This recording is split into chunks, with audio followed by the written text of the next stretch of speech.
அல்ஹம்துலில்லாஹி நஹ்மதுஹு வ நஸ்தஈனுஹு வ நஸ்தக்ஃபிருஹு வ நுமினு பிஹி வ நதவக்கலு அலைஹி வ நஊது பில்லாஹி மின் ஷுரூரி அன்ஃபுஸினா வ மின் ஸய்யிஆத்தி அமாலினா மன் யஹ்திஹில்லாஹு ஃபலா முதில்ல லஹு வ மன் யுضلل ஃபலா ஹாதிய லஹு வ அஷ்ஹது அன் லா இலாஹா இல்லல்லாஹ் வஹ்தஹு லா ஷரீக லஹு وأشهد أن محمدًا عبده ورسوله أما بعد أعوذ بالله من الشيطان الرجيم بسم الله الرحمن الرحيم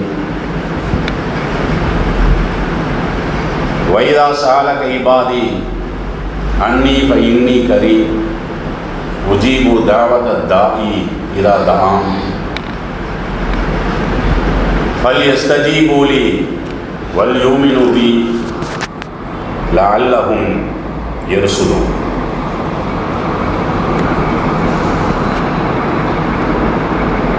கண்ணியத்திற்குரிய எல்லாமல்ல அல்லாஹ் ஜல்லஷானஹு வ தஆலாவின் நல்லடியார்களே, தாய்மார்களே, சகோதர சகோதரிகளே,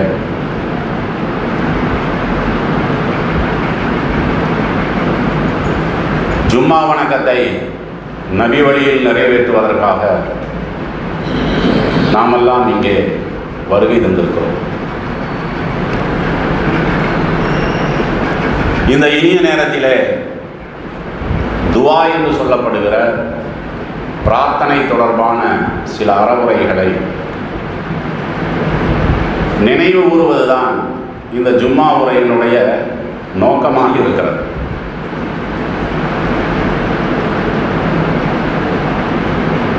ஏனென்று சொன்னால், ஏக இறைவனால்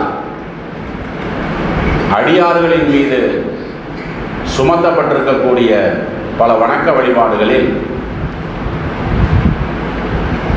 இறைவனுக்கு ரொம்ப நெருக்கமான, மிகவும் பிடித்தமான, அவனுடைய அன்பை மிக எளிதாக பெற்றுத்தரக்கூடிய முக்கியமான ஒரு வழிபாடு தான் துவா என்று சொல்லப்படுகின்ற பிரார்த்தனை.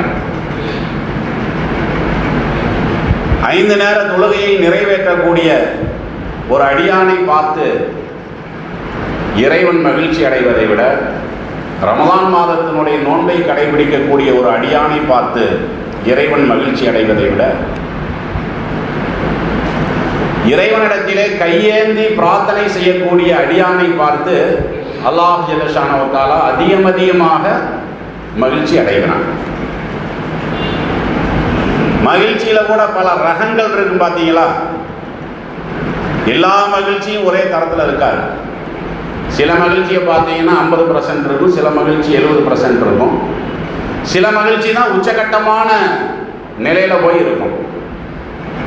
அந்த மாதிரி அல்லாஹ் ஜல்லஷானஹு வ தஆலாவுக்கு ரொம்ப மகிழ்ச்சி தரக்கூடிய, ரொம்ப விருப்பமான அமல் எதுன்னு பார்த்தீங்கன்னா, நாம கையேந்தி அல்லாஹ்விடத்துல பிரார்த்தனை செய்யறோம். பார்த்தீங்களா? இதுதான் அல்லாஹ்வுக்கு ரொம்ப பிடித்தமானது. நபிகள் நாயகம் ஸல்லல்லாஹு அலைஹி வஸல்லம் அவர்களும் கூட சொன்னார்கள், லைஸ ஷையுன் அக்ரம அலல்லாஹி மினத் துஆ. அல்லாஹ்விடத்திலே சங்கையாக்கப்பட்ட விஷயங்கள்ல ரொம்ப முதலிடத்தில் இருக்கக்கூடியது என்னன்னு கேட்டா பிரார்த்தனை தான் என்று பெருமானார் ஸல்லல்லாஹு அலைஹி வஸல்லம் அவர்கள் என்ன செய்யறாங்க? இந்த பிரார்த்தனை தான் கொண்டு போய் முதல் லிஸ்ட்ல வைக்கிறாங்க. இப்போ நாம கூட இந்த வெள்ளிக்கிழமை பங்கு கொள்றதை ரொம்ப முதல் லிஸ்ட்ல வச்சிருக்கிறோம்ல. நபிகள் நாயகம் ஸல்லல்லாஹு அலைஹி வஸல்லம் அவர்கள் என்ன சொல்றாங்க? அல்லாஹ்விடத்துல முதல் மார்க்குன்னா அது பிரார்த்தனை தான், துஆ செய்யறது தான். ஏன் இந்த பிரார்த்தனை அல்லாஹ் ஜல்லஷானஹு வ தஆலா முதலிடத்தில் வைப்பதற்கான காரணம் என்ன? தொழுகைங்கிறது இறைவனுக்கு பிடித்தமானது தான். ஆனால் தொழுகையில ஒரு மனிதன் தன்னை அடிமை என்று சொல்லுகின்ற வாசகங்கள் அதிகமாக இல்லை. தொழுகையில நம்ம குர்ஆன் ஓதுறோம், இறைவனை பெருமைப்படுத்துறோம், அதெல்லாம் இருக்கத்தான் செய்கிறது. ஆனால் நான் இறைவனுக்கு அடிமை அப்படிங்கிறத அந்த செயல் வடிவத்திலேயே நம்ம வெளிப்படுத்தக்கூடிய அம்சங்கள் அதிகமாக இருக்கான இல்லை. சொல் வடிவத்திலையும் இல்லை, செயல் வடிவத்திலையும் இல்லை, நோம்புலையும் இல்லை. தான தர்மத்திலையும் இல்லை. அதுலெல்லாம் இறைவனுடைய திருப்தி கிடைக்குங்கிறது வேற. ஆனால் நான் உன்னுடைய அடிமை அப்படிங்கிறத வெளிப்படுத்தக்கூடிய, நம்மளுடைய இயலாமையை வெளிப்படுத்தக்கூடிய அம்சம் என்னன்னு பார்த்தீங்கன்னா அது பிரார்த்தனை. கையேந்திட்டாவே முடிஞ்சு போச்சு. இல்லை, நீ தேவையில்லாதவன், நான் தேவையுடையவன், உன்னை விட்டா எனக்கு வேற கதி கிடையாது அப்படின்னு சொல்லி தங்களுடைய முழுமையான அடிமைத்தனத்தை வெளிப்படுத்தக்கூடிய ஒரு அம்சம் என்னதான் இருக்குது, அது பிரார்த்தனை தான் இருக்கிறது. அதனால தான் நபிகள் நாயகம் ஸல்லல்லாஹு அலைஹி வஸல்லம் அவர்கள் அத்துவாவு ஹுவல் இபாதா, பிரார்த்தனை என்பதே வணக்கம் தான். தொழுக வணக்கத்தில் ஒன்று, நோன்பு வணக்கத்தில் ஒன்று, ஜகாத்து வணக்கத்தில் ஒன்று. ஆனால் பிரார்த்தனை என்பதே வணக்கம் தான். நீங்கள் எந்த வடிவத்தில் அந்த பிரார்த்தனையை செய்தாலும் சரிதான். நீங்கள் உட்காந்துட்டு செஞ்சாலும் சரிதான், தொழுகையில் செஞ்சாலும் சரிதான், சஜிதாவில் செஞ்சாலும் சரிதான், எந்த சந்தர்ப்பத்தில் நீங்கள் செஞ்சாலும் சரிதான். அது எல்லாத்தையும் அல்லாஹ் எந்த அடிப்படையில் எடுத்துக்கொள்கிறான், வணங்கக்கூடிய ஒரு பார்வையில் அல்லாஹ் ஜல்ல ஷானஹு தஆலா ஏற்றுக்கொள்வதாக பெருமானார் ஸல்லல்லாஹு அலைஹி வஸல்லம் அவர்கள் என்ன செய்கிறாங்க, நம்மவர்களுக்கு சொல்லி காட்டுறாங்க. இன்னும் சொல்ல போனால் இந்த பிரார்த்தனையை விட ஒரு மன வலிமையை மனிதனுக்கு பெற்றுத்தரக்கூடிய அம்சம் உலகத்தில் எதுவுமே கிடையாது. உங்கள்கிட்ட பல லட்சம் இருக்கலாம், பல கோடி இருக்கலாம், அதை வச்சு நீங்கள் என்ன வேணாலும் என்ன செய்யலாம், உலகத்தில் வாங்கலாம். மன வலிமையை வாங்க முடியுமா? எந்த ஒரு மெடிக்கல்லையாவது எனக்கு மன வலிமை தாங்க அப்படின்னு சொல்லி அதுக்கு ஒரு மாத்திரை மருந்து வாங்க முடியுமானா வாங்கவே முடியாது. ஏன்னா மன வலிமையை உலகத்தினுடைய எந்த ஒரு பொருளாதாரத்தை கொண்டு நம்ம வாங்கவே முடியாது. அதே நேரம் அந்த மன வலிமை இருக்கு பார்த்தீங்கன்னா, பிரார்த்தனையின் மூலம் நம்மளுக்கு ஈஸியாக கிடைச்சிடும்.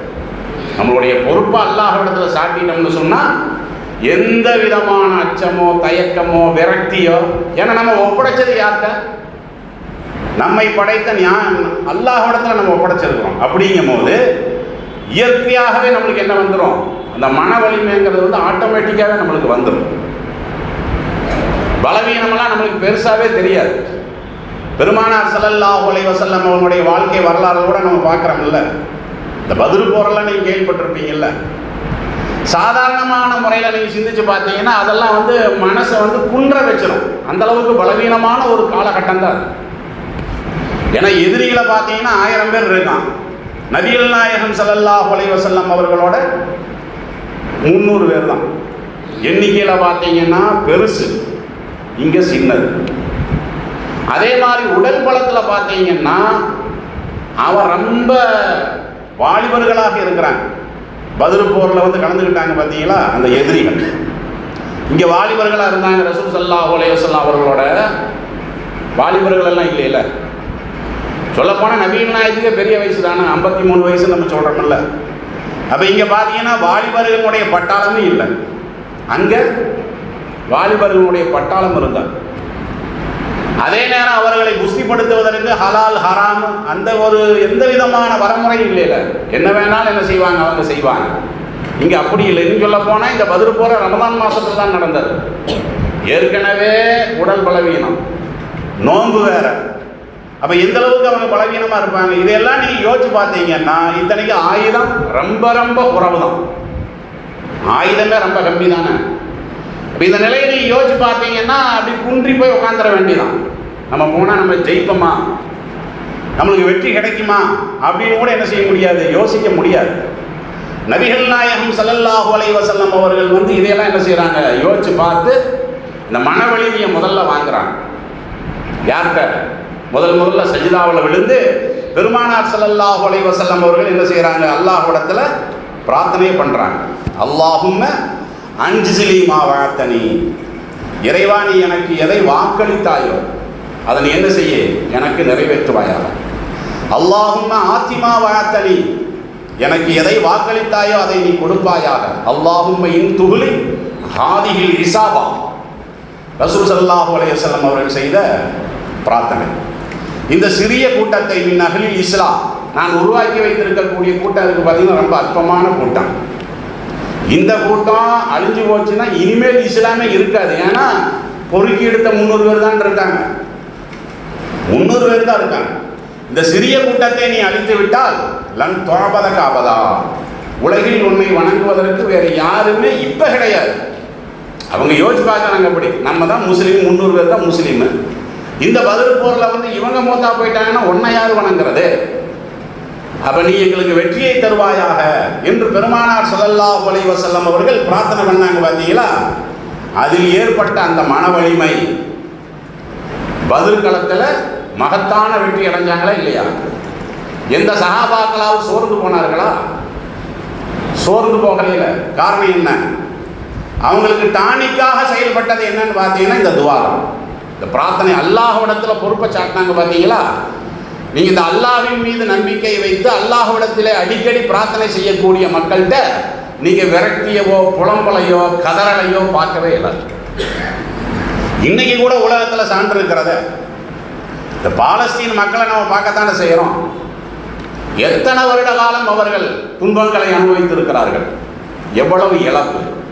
காலையில் எழுந்திரிச்சு பார்த்தா திடீர்னு பார்த்தா அம்மா மூத்தா போய் கிடப்பாங்க, தம்பி மூத்தாய் போய் கிடப்பான், யாருக்காவது கால் போய் கிடக்கும், வீடு இடிச்சு போய் கிடக்கும், எப்படா கொண்டு போடுவான். இப்படி ஒரு நாள் 2 நாளா எத்தனை காலமாக அந்த மக்கள் அந்த வேதனையை அனுபவித்து வருகிறார்கள். இந்த சோதனையெல்லாம் நம்மளுக்கு வந்துச்சுன்னா நாம் முதல்ல அதை பொறுப்பமாங்கிறோம். நம்மளுக்கு அது தாங்குவோமா? நம்ம கதறி இருக்க மாட்டோமா? குழம்பி இருக்க மாட்டோமா? வருந்தி இருக்க மாட்டோமா? இன்னைக்கு வரைக்கும் புலம்பி இருக்கிறாங்களா? என்னைக்காவது நீங்கள் இந்த பாலஸ்தீனிலிருந்து வரக்கூடிய வீடியோவில் எத்தனையோ பெண்களுடைய வீடியோ வருகிறது, குழந்தைகளுடைய வீடியோ வருகிறது. அழுது புலம்பி, ஐயோ இப்படி ஆகிப்போச்சே, எங்களுக்கு அப்படி ஆகிப்போச்சே, இப்படி ஆகிப்போச்சேன்னு சொல்லி அந்த மாதிரி புலம்புகின்ற ஒரே ஒரு வீடியோவை உங்களுடைய வாழ்நாளில் நீங்கள் பார்த்தே இருக்க மாட்டீங்க. வீடு இடிஞ்சு போயிருக்குங்க. அந்த இடிஞ்ச வீட்டுக்கு மேலே உட்காந்துட்டு சின்ன பையன் என்ன பண்ணுவான்? நம்மளுக்கு அறிவுரையை சொல்லுவான். நியாயப்பிரகாரம் பார்த்தீங்கன்னா பாலஸ்தீன் மக்களுக்கு வந்து நாம தான் என்ன செய்யணும்? கவலைப்படாதீங்கன்னு சொல்லணும். கவலைப்படாதீங்க, வருத்தப்படாதீங்க, அல்லாஹ் பார்த்துக்குவான், நாம தான் சொல்லணும். நாம் சும்மா வேடிக்கை தான் பார்க்கணும். ஆனால் அந்த பாதிப்பை அடைந்த மக்கள், குறிப்பாக அந்த சிறுவர்களை கூட பார்த்தீங்கன்னா நீங்கள் என்ன பண்ணுறாங்க? இடிஞ்சு போன வீட்டுக்கு மேலே ஏறி உட்காந்துக்கிட்டு அவன் நம்மளுக்கு ஆறுதல் சொல்கிறான். வல நபுலுவன்னக்கும் பிஷையின் மினல் ஹௌஃபி வல் ஜூஇ வ நக்ஸின் மினல் அம்வாலி வல் அன்ஃபுஸி வத்தமரா. உங்களை அல்லாஹ் வந்து பல கட்டமாக சோதிப்பான். சோதனை அனுபவிச்சுட்டு அவன் சொல்கிறான். நாம் சொல்கிறோம் அல்லாஹ் அவங்கள சோதிப்பான்னு வார்த்தைக்கு சொல்லிட்டு இருக்கிற பயானில். அவன் என்ன பண்ணுறான்? அந்த சோதனையை அனுபவிச்சுக்கிட்டு அவன் சொல்கிறான், உங்களுடைய உயிரை எடுத்து அல்லாஹ் சோதிப்பான், விவசாயத்தை அழித்து அல்லாஹ் சோதிப்பான், பல வகைகளில் அல்லாஹ் உங்களை சோதிப்பான். பொறுமையோடு இருங்க. இப்படி எத்தனை வீடியோக்களை நீங்கள் பார்க்குறீங்க. இது காரணம் என்ன? பாலஸ்தீன் மக்களுக்கு மாத்திரம் அந்த மாதிரியான அந்த மன வலிமை. புலம்பனதே கிடையாது. ஐயோ அம்மா அம்மா அம்மா புலம்பனதே இல்லை. இதுவரை புலம்பலைங்க. ஏன்? அந்த மன வலிமையை அவர்களுக்கு ஊட்டியது என்ன? இந்த இறை நம்பிக்கை, இறைவனிடத்திலே செய்யக்கூடிய பிரார்த்தனை இருக்குது பார்த்தீங்களா? அதுதான் ஊட்டியது. அதனால தான் நபிகள் நாயகம் ஸல்லல்லாஹு அலைஹி வஸல்லம் அவர்கள் அமல்களிலேயே ரொம்ப சிறந்ததாக, அமல்களிலேயே இறைவனுக்கு ரொம்ப ரொம்ப பிடித்தமானதாக இந்த பிரார்த்தனையை சொன்னாங்க. எதுக்கு சொன்னாங்க? அந்த அளவுக்கு நாம பிரார்த்தனையில் கவனம் செலுத்தணுங்கிறதுக்கு தானே சொன்னாங்க. இன்றைக்கு நம்மள்கிட்ட அந்த அளவுக்கு பிரார்த்தனையில் ஆர்வம் இருக்கிறதா? துவா செய்யறதுல ஒரு பிரியம் இருக்குதாங்கிறாங்க. அல்லாஹ்விடத்தில் கையேந்துறதுல நம்மளுக்கு ஒரு ஆர்வம் இருக்கிறதா? அப்படி சடைவு. அல்லாஹ்விடத்தில் நம்முடைய தேவைகளை கேட்பதற்கு என்ன இருக்குது? சடைவாக இருக்கிறது. ஜும்மாவுக்கு வரும், வந்து ஒரு 5 நிமிஷம் அல்லாஹ்விடத்தில் கையேந்தனா என்ன? முடிஞ்சவொடனே எதிர்த்து ஓடணும். ஏன் அவ்வளோ சடைவு? அல்லாஹ்விடத்தில் கையேந்துறதுக்கு வந்து நம்மளுக்கு என்ன இருக்குது? என்னடா சும்மா அல்லாஹ்ட்ட கையேந்துறது? அவனுக்கு தான் எல்லாமே தெரியுமே. நம்மளுடைய தேவை அவனுக்கு தெரியாதா? நம்ம என்னது போட்டு அவன்கிட்ட கையேந்தணும்? இதுதானே இந்த ஆர்வம் மறந்துருக்காங்க. சாதாரண நேரத்தில் இப்போ வீட்டில் இருக்கிறோம், திடீர்னு அல்லாஹ்ட்ட கையேந்தி இருக்கிறோமா? இல்லை இல்லை. நாம் கையேந்துறதுக்கு ஒரு அளவுகள் வச்சுருக்கிறோம். பள்ளிவாசலுக்கு வரணும், 5 நேரம் தொழுகைக்கு பின்னாடி சும்மா கையேந்திக்கிட்டு அப்படி போகிறது, அவ்வளோதான். மற்ற நேரங்கள்லாம் நம்ம அல்லாஹ்விடத்தில் கையேந்தி இருக்கிறோமா? அந்த ஆர்வம் நம்மளுக்கு பிறக்குதா? இல்லை இல்லை. நீங்கள் துவா செய்யக்கூடிய பல மக்களை நீங்கள் பார்க்கலாம். அல்லாஹ்விடத்தில் துவா செய்யக்கூடிய நேரத்தில் அவனுடைய தேவைகளை எல்லாம் முறையிட்டு அப்படியெல்லாம் தான் துவா செய்யணும். இல்லை அப்படியெல்லாம் இல்லை. என்னுடைய தேவைகளை அறிந்த இறைவனே நீயே நிறைவேற்றுவாயாக. முடிஞ்சு போச்சு, அவ்வளோதான். தலைப்பு மட்டும்தான். என்னுடைய தேவைகளை அறிந்த இறைவனே என்னுடைய தேவையெல்லாம் நீ நிறைவேற்றுவாயாக. ஏன் என்னென்ன தேவைன்னு இறைவன்கிட்ட சொன்னேன். என்ன இப்போ விவரித்து சொல்லணும் இல்லை? அல்லாஹ் எனக்கு இந்தந்த விஷயத்தில் என்னென்ன தேவை இருக்கிறது அப்படிலாம் அல்லாஹ்விடத்தை நம்மளுடைய இயலாமையெல்லாம் கொட்டணம் இல்லை. இது அப்படி கிடையாது. யாரெல்லாம் என்னுடைய தேவையெல்லாம் உனக்கு தெரியும், நீயே நிறைவேற்றுவாயாக. இப்படியெல்லாம் வந்து துவாவில் ரொம்ப பொடும்போக்கானவர்களாக நம்ம என்ன செய்கிறோம், முஸ்லீம் சமுதாயத்தில் வந்து பல பேர்த்த பார்க்கணும். அதே மாதிரி துவா செய்யக்கூடிய நேரத்தில் என்ன செய்வோம்னா, சின்ன சின்னதுக்கெல்லாம் துவா செய்ய மாட்டோம். துவா செய்கிறதுக்குன்னு சில பெரிய விஷயங்கள் நம்ம இப்போ தலைவலி வந்துருக்குன்னு வைங்கன்னா அல்லாஹ்விட நம்ம துவா செய்வோமா? தலைவலி வந்துச்சுன்னா இந்த சாரிடான் மாத்திரை வாங்கி போட்டால் முடிஞ்சு போயிருமில்ல, அவ்வளோதானே. கடைக்கு போனால் ஒரு சாரிடான் மாத்திரை வாங்கினா போட்டால் முடிஞ்சு போச்சு, அவ்வளோதான். இந்த தலைவலிக்காக வேண்டி அல்லது ஒரு வயிற்று வலிக்காக வேண்டி நம்ம துவா செய்வோமா? பெரிய நோயாக இருந்தால் துவா செய்வோம். நம்மளுக்கு எது பொறுக்க முடியல, ஒரு புற்றுநோய் வந்துருச்சுன்னு வைங்களேன், இறைவா இந்த புற்றுநோயை நீ நீக்குவாயாகன்னு அந்த நேரத்தில் துவா செய்கிறது. ஏன் சின்ன சின்ன விஷயத்துக்காக துவா செய்யக்கூடாதா? நபிகள் நாயகம் ஸல்லல்லாஹு அலைஹி வஸல்லம் அவர்கள் செருப்புவாறு அன்று போனால் கூட அல்லாஹ்விடத்தில் துவா செய்வதை பெருமானார் ஸல்லல்லாஹு அலைஹி வஸல்லம் அவர்கள் நம்மளுக்கு நெறிமுறைப்படுத்தினாங்களா இல்லையா? உலகத்தில் எந்த தேவையாக இருந்தாலும் அது சின்னது பெருசுன்னு நீ பிரிக்காத, எதாக இருந்தாலும் நான் தான் தரணும். சின்ன தேவையா அப்பவும் அல்லாஹ்விடத்தில் கையேண்டணும் அப்படிங்கிற மாதிரியான அந்த உணர்வு நம்மள்கிட்ட இருக்கிறதா? அந்த உணர்வு நம்மள்கிட்ட வரல. இல்லை, ஏன் வரல? இந்த பிரார்த்தனையின் மீது நம்மளுக்கு இருக்கக்கூடிய அந்த ஆர்வம் இருக்கு பார்த்தீங்கன்னா, அது ரொம்ப ரொம்ப கம்மியாக இருக்கிறது. அதனுடைய விளைவாகத்தான் எங்களது சிறுக்கான காரியங்களை எல்லாம் பண்றாங்கல்ல. ஏன் பண்றாங்க? அல்லாஹ்வுடைய தூதர் சொல்றாங்க, அல்லாஹ்வுக்கு ரொம்ப பிடித்தமானது பிரார்த்தனை தான். அப்ப அந்த அல்லாஹ்விடத்திலே கையேந்திட்டு போயிடலாம். இது மகானுடைய பொருட்டால கேட்கக்கூடியவர்கள் இருக்காங்க, நேரடியாக மகான்கள்கிட்டயே கேட்கக்கூடியவர்கள் இருக்காங்க. பார்க்குறீங்கல்ல, இந்த அளவுக்கு முஸ்லீம் சமுதாயத்தில் வந்து ரொம்ப ரொம்ப இந்த விஷயத்தில், இந்த ஈமானிய விஷயத்தில், துஆவுடைய விஷயத்தில் ரொம்ப ரொம்ப கீழ்நிலையில் இருந்து கொண்டிருக்கிறார்கள். அல்லாஹ்வுட குர்ஆன்ல சொல்றான், யா அய்யுஹன்னாஸ், மனித சமுதாயமே, துரிப மதல், உங்களுக்கு நான் ஒரு உதாரணம் சொல்லுகிறேன், ஃபஸ்தமியூ லஹு, காது கொடுத்து கேளுங்க. செய்தியை சொல்லலை, செய்தியை சொல்றதுக்கு முன்னாடி அல்லாஹ் சொல்றான், மனித சமுதாயமே நான் உங்களுக்கு ஒரு உதாரணம் சொல்கிறேன், காது கொடுத்து கேளுங்க. என்ன கேட்கணும்?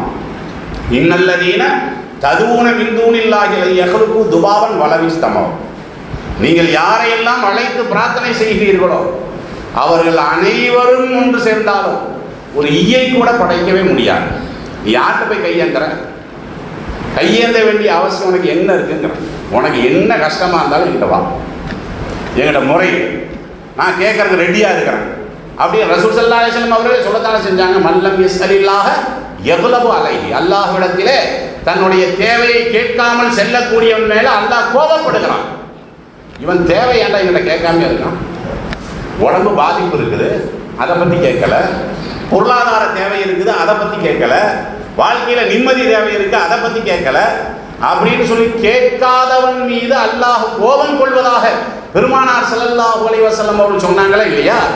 அப்படிப்பட்ட இறைவனை கைவசத்தில் வைத்துக் கொண்டு அவருடைய பொருட்டால இவருடைய பொருட்டால, இதுக்கு தான் அல்லாஹ் இந்த உதாரணம் சொல்றோம். நீங்க யாரையெல்லாம் அழைக்கிறீர்களோ அவர்கள் அனைவரும் ஒன்று சேர்ந்தாலும் ஒரு ஈய கூட படைக்க முடியாதுடா. நீ என்னத்தை போய் கேட்குற? குழந்தைய கேட்டுட்டு இருக்கிற ஒரு ஈய படைக்க முடியுமா அவங்களால? வை யஸ்லுபுஹும் துபாபு ஷையன் லா யஸ்தன்கிதுஹு, அவர்களிடத்திலிருந்து அற்பமான ஏதாவது ஒன்றை பறித்து விட்டு சென்றால் அதை கூட திருப்பி வாங்க வக்கற்றவர்கள். நீங்கள் யாரை அழைத்து பிரார்த்தனை செய்கிறீர்களோ அவர்கள். லஅஃபத் தாலிபு வல் மத்லூப், கையேந்துபவனும் கையேந்தப்படுபவனும் ரெண்டு பேருமே பலவீனமான ஆள்.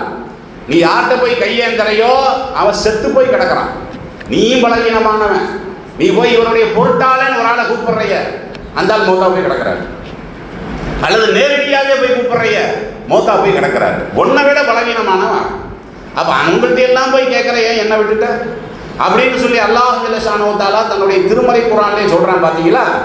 அதனால இந்த பிரார்த்தனை செய்யக்கூடிய விஷயத்துல என்ன செய்யணும்? நம்ம அதிகமாக ஆர்வம் காட்டணும். நம்மளுடைய பிள்ளைகளுக்கு முதல்ல அந்த ஒரு ஈமான கற்றுக் கொடுக்கணும். சின்ன வயசுல என்ன செய்யணும்? எதா இருந்தாலும் நீங்க அல்லாஹ்விடத்துல கேளுங்க, எந்த கஷ்டமா இருந்தாலும் கேளுங்க.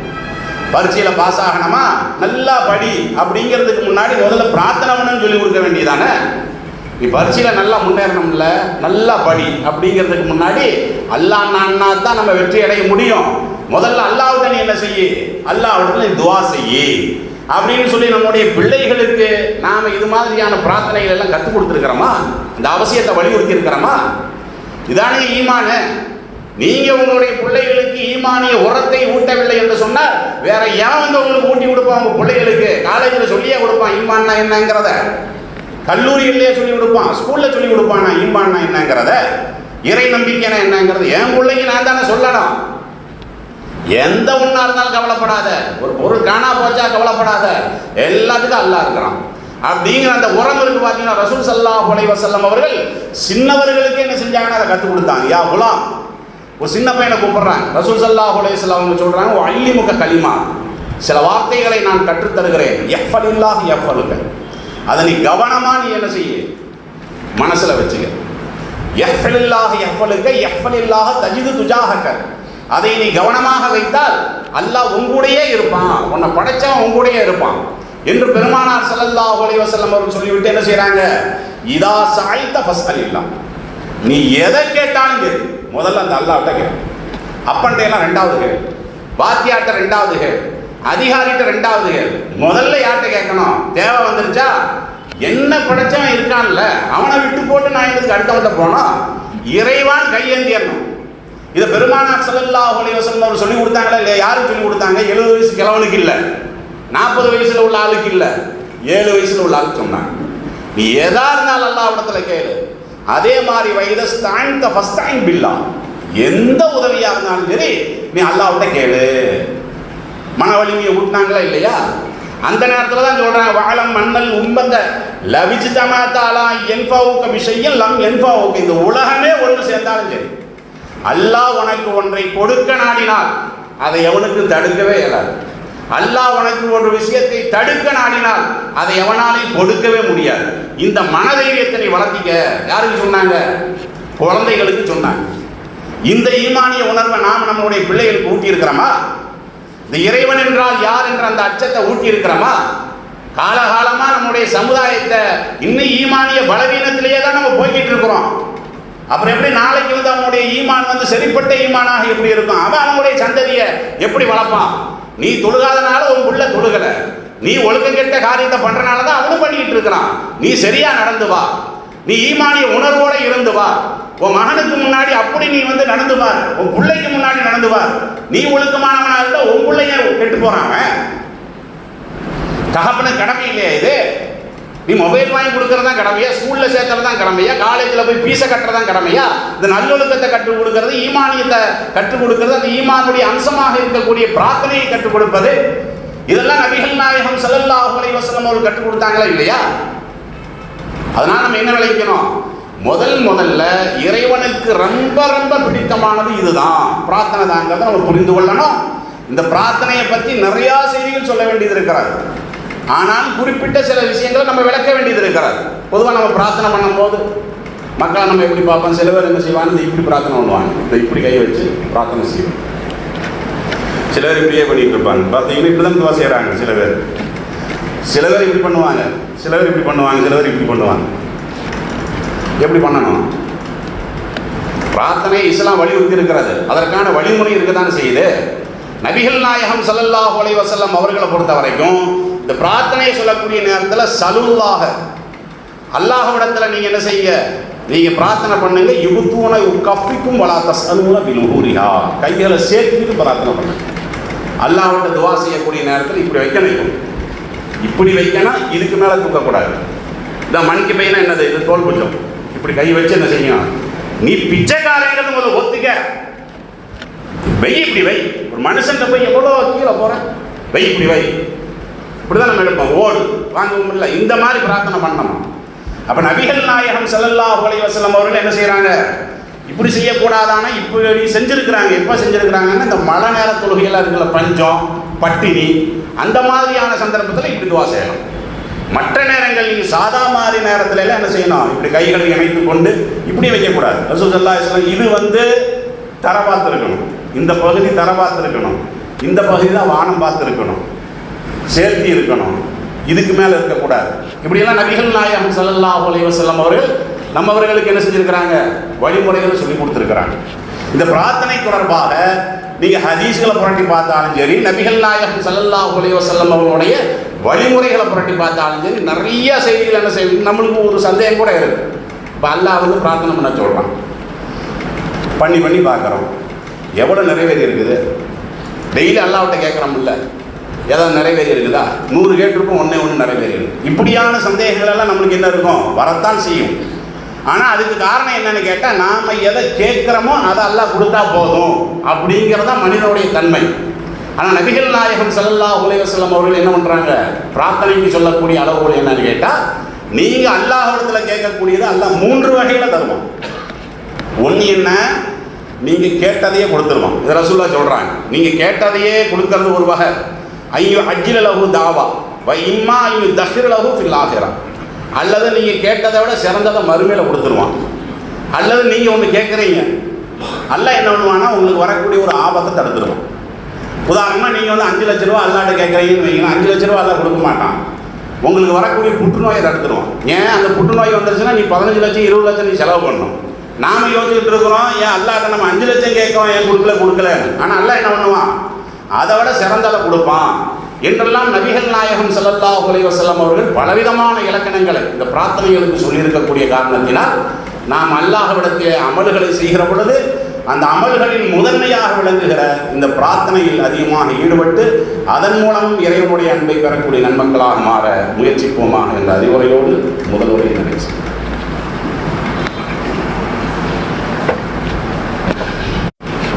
அன்புனியவர்களே, பிரார்த்தனை விஷயத்தில் வந்து இன்னும் சில சந்தேகங்கள்லாம் இருக்கும்.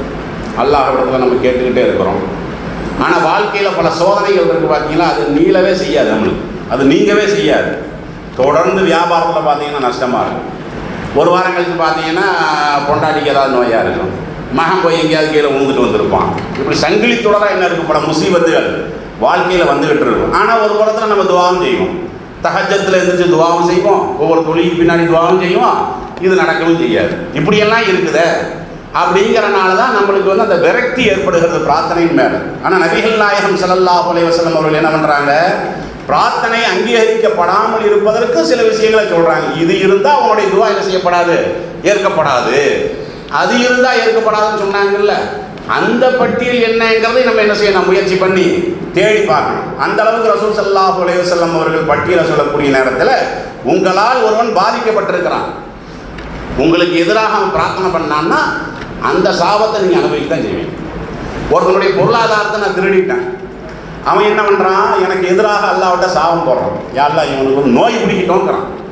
இத்தகி தாவத்தல் மதுலும் ரசூலுல்லாஹ் சொன்னாங்கல்ல, பாதிக்கப்பட்டவனுடைய பிரார்த்தனைக்கு நீ அஞ்சிக்கொள். அவன் பலவீனமானவனாக இருக்கலாம், அவன்கிட்ட அதிகாரம் ஒன்றுமே இல்லை, ஆனால் ஒன்றால் அவனுக்கு பொருளாதாரம் அடிபட்டு போச்சு, அவனுடைய மனசு கஷ்டமாக இருக்குது. அப்போ என்ன பண்ணணும்? அவன் என்ன பண்ணுறான்னா உடனே அல்லாஹ்விடத்தில் கையேந்தி, அல்லாஹ் இவனுக்கு முசீபத்தை கொடு, வியாபாரத்தில் லாபத்தையே கொடுக்காத அப்படின்னு சொல்லி கையேந்தினால் அவனுக்கு எனக்கு மத்தியில் தடையே கிடையாது, உன் வாழ்க்கையை முசீபத்தை மாற்றிடுவேங்கிறான். இதெல்லாம் நம்ம யோசிக்கணும். நம்ம துவாவெல்லாம் செய்யறோம், ஏன் ஏற்கப்படலை அப்படின்னு யோசிக்கும் போது நம்மனால இவர் பாதிக்கப்பட்டிருக்காரா, பக்கத்து வீட்டுக்கார் பாதிக்கப்பட்டிருக்காரா, குடும்பத்தவர்கள் பாதிக்கப்பட்டிருக்காங்களா, இப்படியெல்லாம் யோசித்து அதிலிருந்து நம்ம என்ன செய்யணும்? மீண்டும் என்று சொன்னால் நாம் கேட்கக்கூடிய பிரார்த்தனைகளை இறைவன் தருவதற்கு தயாராக இருக்கிறான். அது மாதிரியான அம்சமுடையவர்களாக அனைவரும் மாற முயற்சிப்போமாக என்ற அறிவுரையோடு ஜும்மா உரையை தோடு நிறைவு செய்கிறேன். வாஹிரு தாவானா அல்ஹம்துலில்லாஹி ரப்பில் ஆலமீன்.